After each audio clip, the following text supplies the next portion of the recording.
트럼프 관세 전쟁 때문에 너무 힘들어요. 예, 너무 힘든데 요 자료를 잠깐 보면서 지금 자료 준비를 좀 해왔는데 일단 요 내용들을 좀 보고 있잖아. 체크를 좀 할게요. 트럼프 관세 전쟁이 지금 뭐 지금 전 세계 시장을 지금 주무르고 있습니다. 뭐 어제 잠깐 얘기를 했지만은 정치적인 의도가 지금 굉장히 강하다고 얘기했죠. 트럼프가 항상 얘기하는 거는 선 발표 후 협상이에요.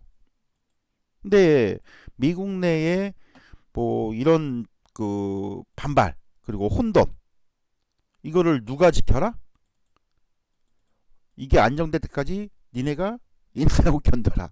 미국도 난리가 났어요. 당장 물가 오르고 지금 해고하고 지금 난리가 있는데 예 그것 때문에 지금 그렇습니다. 그래서 그 내용들 잠깐 중요 내용들 보면요. 중국에 지금 최후 통첩을 했죠. 예, 중국도 지금 뭐 34% 상호 관세를 때리겠다라고 하니까 더 추가로 50%를 더 얹어버리겠다. 니네 해보려면 해봐라. 너 죽고 나 죽자. 완전히 벼랑 끝 전략입니다. 뭐 트럼프가 협상의 달인이라고 하는데 완전히 벼랑 끝 전략을 지금 펼치고 있는 상황이다 보니까 뭐 얘기하기가 참 힘들어요. 어쨌든 이런 상황들 그래서 관세 위에는 절대 안 한다. 예. 그리고 미국의 재무장관은 50개국과 협상에 나설 것이다. 결국은 뭐예요? 선 발표 후 협상. 이게 딱 나오죠. 근데 문제는 중국이에요. 1차 타겟은. 그러다 보니까 반 트럼프 정서가 불다 보니까 지금 미국 내에서도 지금 엄청난 반발이 되게 심합니다. 그래서 다이먼 그 JP 모건 회장이 이 관세가 결국 누구를 위한 거냐? 결국 인플레이지 심화시키고 경기 침체를 키워버리기 때문에 누구를 위한 관세냐 이거죠. 예, 미국만 잘 살기 위해서 하는 건 좋은데 그렇지 않다는 겁니다. 당장의 실업 해고를 시켜버렸죠. 그리고 경기 침체가 되고 소비 물가 오르고 그래서 지금 이 다이머 회장 같은 경우에는 누구를 위한 어떤 부분들을 좀 할 거냐 처리할 거냐 이게 이제 의문이다. 누구를 위한 관세 정책이냐 예 누구를 위한 미국이냐 아니면 트럼프 본인의 삼선을 달성시키기 위한 그런 의도냐 지금 이런 얘기가 굉장히 많이 나오고 있어요. 우리나라뿐만 아니고요. 지금 뭐 어제 뭐 일본 니케이도 뭐 거의 6%, 대만은 거의 9% 급락, 독일도 난리가 났죠. 잠깐 뭐 보면은 독일도 지금 어제 뭐 이틀 동안 해가지고 8천 낙스 지수가 8천에서 6,800까지 거의 26%가 지금 이 며칠 사이에 그렇죠? 각스 독일 증시 또 지금 급락 그렇죠? 그리고 어제 조금 만회를 하겠지만 급락 후에 반등을 줬죠. 근데 이제 급락 후에 반등 준 게 또 재밌어요. 저 살펴보면 예. 그래서 그 부분 보고 레리 핑크도 지금 미 경기 이미 침체라고 말할 거. 지금 인플레이션이고 뭐 관세 정책이고 만에 이미 경기가 침체하고 있는데 뭐 무슨 관세고 전쟁이고 뭘 얘기하냐 이거죠. 한마디로. 예. 지금 뭐 반발이 굉장히 심해요. 예. 반발이 굉장히 심합니다. 그래서 이런 부분들을 일단 우리가 봐야 될 것 같고 그래서 지금 뭐 관세 정책에 이제 월가들도 지금 굉장히 반발이 심하고 있는데 예 우리가 여기 힌트를 좀 얻을 것 같아요. 자 레리 핑크 같은 경우에는 장기적으로는 매도가 아니고 매수 기회를 준다. 이건 저도 비슷한 생각입니다. 장기적으로는 보통 우리가 단기간 급락을 했을 때에 투자자 입장에서는 도망가는 것보다는 오히려 기회를 줄 수가 있어요. 다만 단기 저점을 주고 반등하는데 시간이 걸립니다. 시간이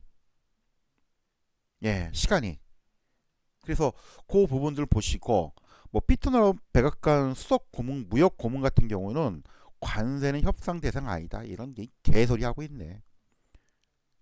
개소리죠 뭐 솔직히. 왜냐면 트럼프가 협상을 하기 위해서 관세를 부른 거지 인상시킨 거지 협상 안 하려고 관세를 올려요? 그럼 너 죽고 나 죽자인데? 그럼 바보 같은 짓을 할 리는 없겠죠. 이건 약간 페인트 모션. 그죠? 근데 그거를 다 알고 있잖아, 우리는. 우리는 알고 있습니다. 그래서 전일 뭐 미 증시에도 뭐 여러 가지 이슈가 있었지만은 1차적으로는 트럼프 보복 관세 철이 없다. 중국하고는 끝까지 가겠다. 이게 지금 치킨 게임을 해보자 이거예요.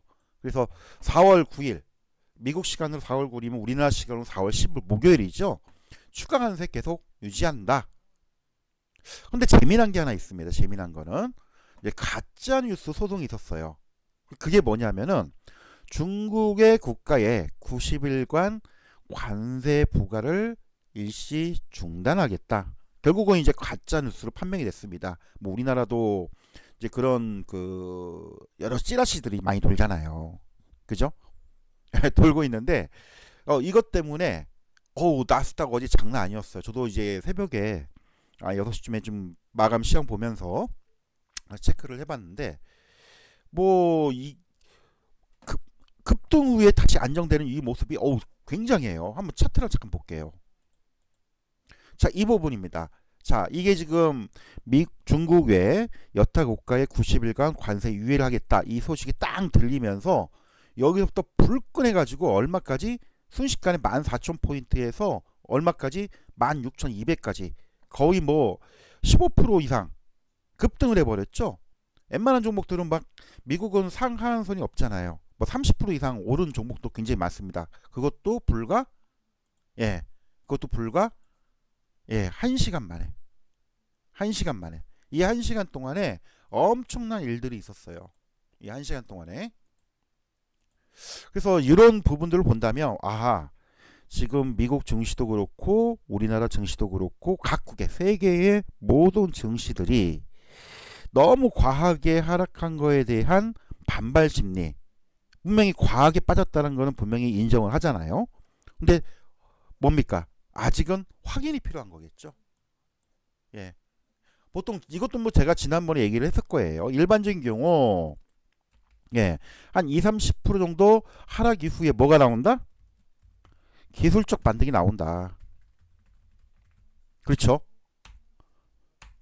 그래서 어제 우리가 하나 확인했던 부분들은 중국의 국가의 90일간 관세 유예의 가짜 뉴스가 나왔을 때 미 증시도 급등을 했던 그 측면을 본다면 물론 가짜 뉴스 판명이 냈습니다. 저가 매수세도 상당하다. 즉 다시 말하면 과도하게 하락한 부분에 대한 심리가 깔려 있다는 겁니다. 그죠? 이건 뭐 저도 비슷한 생각. 아마 여러분들도 그럴 것이고 모든 투자자 입장은 똑같을 거예요. 그럼 여기서 우리가 힌트를 얻을 수가 있겠죠. 힌트 뭐예요? 만약 트럼프의 관세 정책, 관세 정쟁이 완화 혹은 협상 진전 소식이 들리면 어떻게 된다? 시장은 반등 모색을 한다는 얘기죠. 그렇죠. 워낙 과하게 빠졌기 때문에 단기간에. 이걸 염두에 둡니다. 그래서 이 부분들을 어제 미 증시에서 나타났고 국내 증시에서도 그대로 뭐예요? 국내 증시에도 그대로 적용이 될 겁니다. 그러면 자 이런 부분이 나왔기 때문에 오늘 일부 종목들 반등을 분명히 국내 증시에서 줄 거예요. 그죠? 요거 염두를 해두고 어제 뭐 일부 저가 매수 하신 분도 계시고 어제 뭐 10%씩 막 5%씩 빠져도 일단 견디시라고 제가 말씀을 드렸죠. 팔더라도 지금 아니다. 그 말씀을 드렸을 겁니다.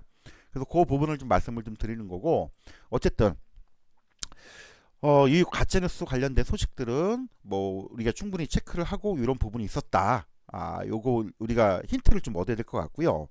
그 전반적으로 요거는 분명해요. 미국 경기는 이미 진입 중이다. 그리고 이제 그 레리 핑크가 이제 주식 20% 추가 하락 가능성이 있는데 반대의 경우는 뭐예요? 바로 금리 인하. 예. 지금 뭐 혹자는 그런 얘기를 해요. 뭐 트럼프가 일부러 경기 침체를 시키고 금리 인하를 시켜서 미국의 재정 적자이기 때문에 이 채권 발행을 해야 되는데 적절히에 채권을 발행하고 또 관세로 미국 재정 적자를 복구하는 이 정책을 펴한다. 뭐 그런 얘기도 있어요. 근데 멍청한 짓이죠. 경기가 한번 죽으면요. 이거 회복시키려면 엄청난 자금과 시간이 걸리고 많은 희생이 필요합니다. 그 희생을 누가 감당해요? 돈 많은 사람들이 감당하나요? 서민들, 중산층이 감당하잖아요. 쉽게 말하면 중산층 니네 죽어라. 돈 없는 사람 서민들 다 죽어라. 돈 많은 사람들만 견디겠다. 그리고 미국을 잘 살겠다. 어디서 많이 듣던 얘기죠. 독재 국가들에서 할 법한 얘기들이 지금 나오고 있습니다. 이것 때문에 지금 말들이 되게 많아요. 어쨌든 요 부분들이 지금 간밤에 일어났기 때문에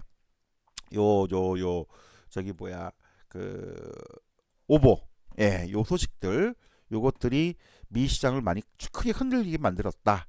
그거 좀 보시고 그래서 뭐 최근 이제 여러 가지 월가들이 뭐 증권사들이나 뭐 저명한 사람들이 미 증시도 그렇고 스태그플레이션 본격적으로 가동이 되고 뭐 안 좋은 얘기가 굉장히 나와요. 원래 그렇습니다. 원래 이런 큰 변화들이 있으면은 안 좋은 얘기들이 나올 수밖에 없어요. 또 웰스파고는 지금 뭐 시장이 더 추가적으로 급락이 나올 것이다라고 결국은 트럼프의 관세 정책이 뭔가 협상이나 변화되는 움직임이 나올 때까지 필요하다는 겁니다. 그건 어쩔 수가 없어요. 그렇죠? 예, 결국은 요 전까지는 시장이 계속 출렁출렁출렁 거린다는 얘기예요. 그렇죠? 그래서 그리고 또 다음에 이제 반도체하고 제약주는 관세 부과를 일단 제외를 시켜놨습니다. 근데 트럼프가 다음은 이제 어떻게 일라일리가 이런 관세 추가 부과 때문에 지금 좋지 못하죠. 그래서 요 부분들도 좀 염두를 해두고 좀 봐라. 결론적으로 아마 제가 볼 때 그래요. 일단 관세 정책이 자유롭지 못합니다. 국내 증시도 당연하죠. 다만 우리나라 증시하고 미국 증시는 다르다. 저는 요거를 좀 말씀드리고 싶어요. 이거 오타가 났네. 디커플링입니다. 이거 오타가 났는데, 예, 국내 증시하고 미국 증시는 약간 달라요. 왜냐하면 우리나라는 지금 비상계엄 때문에 윤석열 전 대통령 탄핵당했죠. 그리고 이제 대선 전국으로 들어섭니다. 그럼 당장 대응을 못 하고 있어요. 그러다 보니까 상당히 지금 정책적인 혼란이 있는데 우리나라는 2년 동안 박스권 증시예요. 미국 증시는 2년 동안 나스닥 지수만 놓고 보면 100% 올랐어요. 100%. 나스닥 지수만 놓고 얘기하면 100% 올랐습니다. 한번 볼까요? 예. 나스닥 지수만 주봉으로 보면 2년 동안 2년 동안 얘네들은 100% 올랐습니다. 그래서 많은 사람들이 미장으로 갔잖아요. 뭐 저도 미국 주식 조금 하긴 했는데 사이드로 했지 뭐 메인 주력은 아니니까. 2023년도 분다면 딱 따로 올랐어요. 더블. 근데 우리나라 증시는 코스피 지수 한번 볼까요? 더블 올랐나? 더블 못 올랐습니다. 우리나라 증시는요. 따지고 보면 2023년도부터 요 박스권에서 오르락내리락했어요. 오르락내리락.